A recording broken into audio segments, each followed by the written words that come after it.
ប្រធានាធិបតីអាមេរិកលោកដូណាល់ត្រាំច្រានចោលការស៊ើបការសម្ងាត់របស់សហរដ្ឋអាមេរិកដែលថាព្រះអង្គម្ចាស់អារ៉ាប៊ីសាអូឌីតទំនងជាដឹងអំពីការសម្លាប់អ្នកកាសែតកាលពីឆ្នាំ2018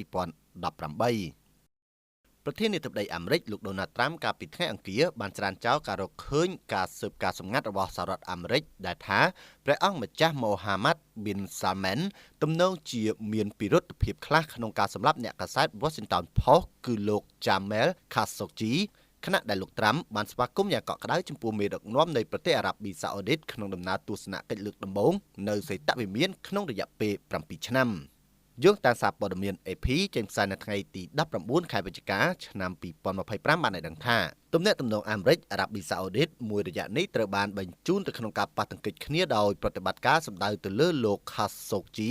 ដែលជាអ្នករិះគន់យ៉ាងខ្លាំងចំពោះព្រះរាជាណាចក្រអារ៉ាប៊ីសាអូឌីត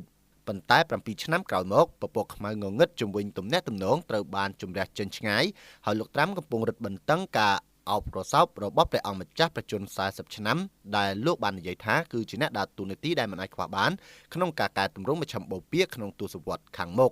លោកត្រាំក្នុងការការពារព្រះអង្គម្ចាស់បានចំអកឲ្យលោក Khashoggi ថាមានភាពចម្រូងចម្រាសខ្លាំងហើយបាននិយាយថាមនុស្សជាច្រើនមិនចូលចិត្តសុភាពបរិសុទ្ធនោះទេព្រះអង្គម៉ូហាម៉ាត់បដិសេធការជាប់ពាក់ព័ន្ធក្នុងការសម្លាប់ Khashoggi ដែលជាពលរដ្ឋអារ៉ាប៊ីសាអូឌីតនិងជាអ្នករស់នៅរដ្ឋ Virginia